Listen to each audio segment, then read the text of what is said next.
हमारे चैनल से जुड़ने के लिए YouTube पर आसान तफसीरे कुरान सब्सक्राइब करें। अस्सलातु वस्सलामु अलैका या रसूल अल्लाह, अस्सलातु वस्सलामु अलैका या हबीब अल्लाह, अस्सलातु वस्सलामु अलैका या नूर अल्लाह, सल्लल्लाहु तआला अलैका वसल्लम। अल्लाहुम्मा अफ्तह अलैना हिकमतक वंशुर अलैना रहमतक या ज़ल जलाली वल इकराम। अऊज़ु बिल्लाहि मिनश शैतानिर रजीम, बिस्मिल्लाहिर रहमानिर रहीम।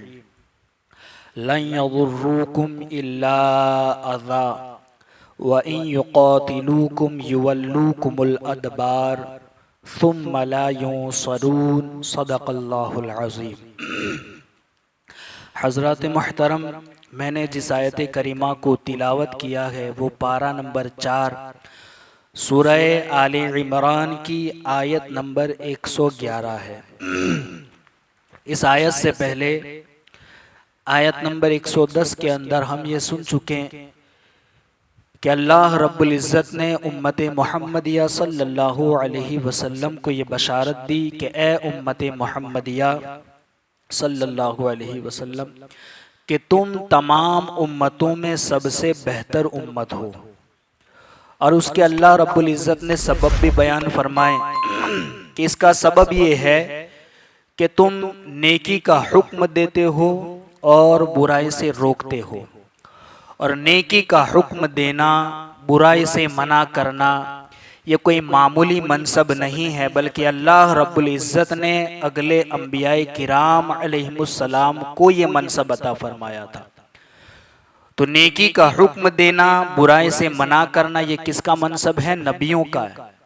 मगर जब हुजूर सैयद आलम सल्लल्लाहु अलैहि वसल्लम पर नबूवत का सिलसिला ख़त्म हुआ तो अल्लाह रब्बुल इज़्ज़त ने वो मनसब इस उम्मत को अता फरमाया जो एक नबियों का मनसब था। तो इस वजह से भी इस उम्मत का तमाम उम्मतों पर अफजल होना ये इस सबब से भी है। और दूसरा हुजूर की वजह से भी है कि तमाम नबियों के सरदार हुजूर सैयद आलम सल्लल्लाहु अलैहि वसल्लम की ये उम्मत है। इस वजह से भी आप तब सबसे बेहतरीन उम्मत है। बहरहाल हम उस आयत में ये भी सुन चुके हैं कि मुसलमान अल्लाह पर ईमान लाए, मगर अहले किताब यानी यहूद व नसारा ये लोग भी अगर ईमान ले आते तो उनके लिए बेहतर था। मगर वो लोग ईमान ने न लाए, कुछ लोग ईमान लाए और अक्सर ईमान नहीं लाए। जो कुछ लोग ईमान लाए थे उनमें जैसे हजरत अब्दुल्ला बिन सलाम और उनके साथी, और नसारा में से जैसे हजरत नज्जाशी और उनके साथी, ये ईमान ले आए थे। मगर जब ये लोग ईमान ले आए तो जो यहूदी थे मदीने तैयबा के, अब वो लोग क्योंकि दुनियावी आशाइश के पीछे वो लगे हुए थे, हुजूर सैयद आलम सल्लल्लाहु अलैहि वसल्लम की बैसत से पहले तो वो आसमानी किताबों में हुजूर की नबूवत के तमाम दलाइल वो पढ़ चुके थे, जान चुके थे, और उस वक्त तो वो मानते थे। मगर जब हुजूर दुनिया में तशरीफ ले आए तो अब उन्हें दुनियावी लालच, दुनियावी माल, दुनियावी आसाइश, ऐश आराम, ये सब जाता हुआ नजर आया कि अगर हम लोग इस नबी पर ईमान ले आएंगे तो हमारे साथ पूरी कौम ईमान ले आएगी और कौम हमारी इताअत करने के बजाय नबी की इताअत करने लगेगी। जब ऐसा होगा तो हमें जो नजराने मिलते हैं, हमारे पीछे जो कौम चलती हैं, हमारी जो रियासत है, इमारत है, वो खत्म हो जाएगी। तो उन्हें इस वजह से उन्होंने नबी को नबी जानते हुए भी मानने से इनकार किया। हुजूर सैयद आलम सल्लल्लाहु अलैहि वसल्लम की रिसालत का भी इनकार किया और कुरान को अल्लाह की किताब मानने से भी उन्होंने इनकार किया। अब जो लोग ईमान ले आए थे यहूदियों में से, वो लोग उन्हें सताने लगे, तकलीफें देने लगे और कोशिशें करने लगे, क्योंकि जो ये यहूदी थे वो वैसे तो देखा जाए तो उनके पास दुनियावी दौलत की भी कोई कमी नहीं थी, जंगी सामान की भी कोई कमी नहीं थी, और वो जंग में बहादुर भी थे। बल्कि मदीने के अंदर उनका मामला ये था कि उन्होंने बड़े बड़े किले बनाए हुए थे, बल्कि खैबर तक, खैबर की आबादियों तक उनके मजबूत किले मौजूद थे। तो ये जंगी सामान में भी उनकी कोई कमी नहीं थी और माल के एतबार से भी उनके पास कोई कमी नहीं थी, मगर उन्हें अपनी ये दुनियावी जो आशाइश है वो जाती नजर आई कि अगर हम इनकी पैरवी कर लेंगे तो हमारे पीछे पूरी कौम इनकी इताअत करने लगेगी और ऐसा होगा तो हमारे नजराने बंद हो जाएंगे, सारा कुछ खत्म हो जाएगा, हमारी रियासत खत्म हो जाएगी और हमें मजबूरन ये करना पड़ेगा, आराम खत्म हो जाएगा। इस वजह से उन्होंने हुजूर की नबूवत से भी इनकार किया और कुरान को अल्लाह की किताब मानने से भी इनकार किया और वो तकलीफें देने लगे। तो अल्लाह रब्बुल इज्जत ने मोमिनों को मुतमईन करने के लिए कुरान में फरमाया लन यदुर्रुकुम इल्ला अज़ा व इन युकातिलूकुम युवल्लूकुमुल अदबार सुम्मा ला युंसरून, कि ये तुम्हें सताने के अलावा कोई नुकसान नहीं पहुंचा सकेंगे। यानी सताने के अलावा यानी सिर्फ जबान से ताना तशनी जबानी तीर निकाल करके आपको तकलीफ दे सकते हैं मगर आपको कोई नुकसान नहीं पहुंचा सकेंगे।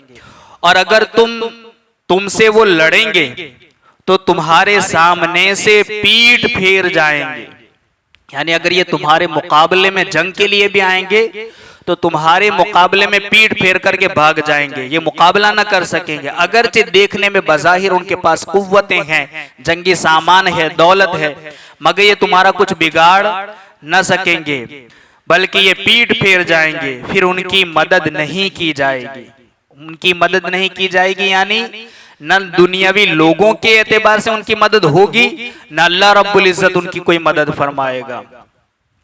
अब ये बात किसके लिए है, इस हवाले से ये कहा गया कि आयत में जो अज़ा फरमाया इल्ला अज़ा, तो अज़ा का माना है दुख और तकलीफ, यानी ये कोई तुम्हें दुख ना पहुंचा सकेंगे, तकलीफ नहीं दे सकेंगे, यानी सिर्फ जबानी तीर और ताना तशनी कर सकते हैं, इसके अलावा कोई नुकसान नहीं पहुंचा सकते।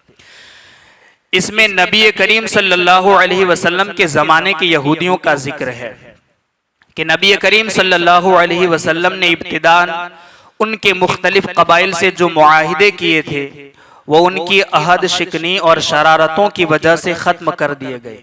यानी बाज़ कबाइल से हुजूर ने जो मुआहिदे किए थे मगर उन मुआहिदों को उन्होंने तोड़ा, तो इसकी वजह से अहद शिकनी और शरारतों की वजह से उनके कुछ कबाइल को जिलावतन कर दिया गया, कुछ को कत्ल कर दिया गया और दूसरे कबाइल से जो उन्होंने मुआहिदे कर रखे थे वो कबाइल भी आहिस्ता आहिस्ता इस्लाम के असर में आने लगे थे, तो इस एतबार से वो कमजोर होने लगे थे।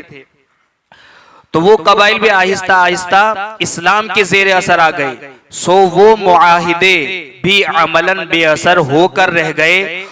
तो यूं जिस दरख्त की तमाम जड़ें कट चुकी हो वो महज तने के सहारे कब तक खड़े रह सकता है। यानी एक ऐसा दरख्त कि जिसकी जड़ें कट चुकी हो तो तने के ऊपर वो कब तक खड़ा रह सकता है। यही हाल उन यहूदियों का था कि सारे जराए और कबाइल धीरे धीरे करके इस्लाम के जेर असर आ चुके थे, अब वो ये कब तक रह सकते थे। इस आयत में मदीने के यहूदियों की इसी हालत का नक्शा खींचा गया है कि अब उनकी जड़ कट चुकी है, उनके अंदर इतनी कुव्वत नहीं रही कि वो तुम्हें कोई बड़ा नुकसान पहुंचा सके। वो ज्यादा से ज्यादा ये कर सकते हैं कि अपने दिल की भड़ास निकालने के लिए तुमको अपनी जबानों से कुछ दुख और तकलीफ पहुंचाए, मुसलमानों को ताना और तशनी करे, उनके खिलाफ इफ्तरा परदाजी तोहमत लगाना या कलिमात कुफरिया कहें। मसलन ये कि उज़ैर इब्नुल्लाह है, यानी हजरत उज़ैर अलैहिस्सलातु वस्सलाम को अल्लाह का बेटा मानते थे, तो या तो ये कह सकते हैं कुफरिया कलमात बोल करके उज़ैर अल्लाह के बेटे हैं, या ये कह करके कि तौरात की इबारात को वो बदल कर तहरीफ करके कुछ का कुछ बदल कर पढ़ दें और आपको बताएं। तो ये कमजोर मुसलमानों के दिलों में इस्लाम के खिलाफ शुकूक व शुबहात डालें, इससे ज्यादा मुसलमानों को कोई जानी और माली नुकसान नहीं पहुंचा सकते थे। या तो ये कर सकते हैं कि जो कमजोर ईमान वाले हैं वो उन्हें शक में मुबतला कर दे, या ये कहकर कि देखो तौरात के अंदर तो जिस नबी का जिक्र है वो ये नबी नहीं जिन पर तुम ईमान लाए हो, हमने जिस नबी के तज़किरे पढ़े हैं वो अभी नबी तशरीफ नहीं लाए, तो इस तरीके से शुकूक व शुबहात में मुसलमानों को मुबतला करके वो इस्लाम से फेरना चाहते थे। किस वजह से वो मैं आपको बता चुका हूं, दुनियावी आशाइश और आराम और माल के लिए जानते हुए भी वो इनकार करते थे। तो अल्लाह ने मुसलमानों को मुतमईन करने के लिए फरमाया कि ईमान वालों, तुम्हें इनसे डरने की जरूरत नहीं, ये तुम्हें कोई माली और जानी नुकसान नहीं पहुंचा सकते। सिर्फ ये इतना कर सकते हैं कि वो अपनी जबान से ताना और तशनी या तो कुफरिया कलमात बोलकर या तौरात की कुछ इबारतों को गलत पढ़कर बस यही कर सकते हैं, उसके अलावा कुछ नहीं कर सकते। इंशाअल्लाह तबारक व तआला फिर यहूदियों का जो क़याम है और कैसे वो निज़ाम उनका आया, कल इंशाअल्लाह अगली आयत में उसका तज़किरा है, हम कल सुनेंगे। अल्लाह रब्बुल इज़्ज़त कही सुनी बातों पर हम सबको अमल की तौफीक अता फरमाए। अल्लाहुम्मा रब्बना नव्विर क़ुलूबना बिल क़ुरआन व ज़य्यिन अख़लाक़ना बिल क़ुरआन व नज्जिना मिनन नार बिल क़ुरआन व अदखिलना फिल जन्नति बिल क़ुरआन। अल्लाहुम्मा रज़ुक़ना तिलावतल क़ुरआन, अल्लाहुम्मा हदिना हिदायतल क़ुरआन, अल्लाहुम्मा रब्बना आतिना शफ़ाअतल क़ुरआन व सल्लल्लाहु तआला अला खैर खल्क़िही व नूर अर्शिही मुहम्मदिन व अला आलिही व अस्हाबिही अजमईन बिरहमतिका या अरहमर राहिमीन। अब हज़रात से गुजारिश है कि रोज़ाना इस मस्जिद के अंदर कुरान करीम की तफसीर एक या दो आयतों की रोज़ाना होती हैं और कुछ इस्लाही पहलुओं पर बात भी की जाती है, ज़रूरतन कुछ मसाइल सिखाए जाते हैं। रोज़ाना यहाँ ये महफिल मुनाकिद होती हैं। आप हज़रात से गुजारिश है कि वो किताब जो अल्लाह ने हमारी हिदायत के लिए दी है उसे समझने के लिए और समझें तो उस पर अमल करने के लिए अपनी इस बिजी लाइफ या जिंदगी के अंदर से मुख्तसर चंद मिनट निकाल करके आप ईशा के बाद यहाँ जरूर हाजिरी दें और इसे सुने और अमल करने की तौफीक अल्लाह रब्बुल इज़्ज़त अता फरमाए। और हो सके तो न सुन सके हो तो कम तकरीबन 110 आयत से ज्यादा YouTube पर अपलोड हो चुके हैं, अगर इस पर भी आप सुनना चाहें तो दोबारा सुन सकते हैं। अल्लाह इस पर भी अमल की तौफीक अता फरमाए।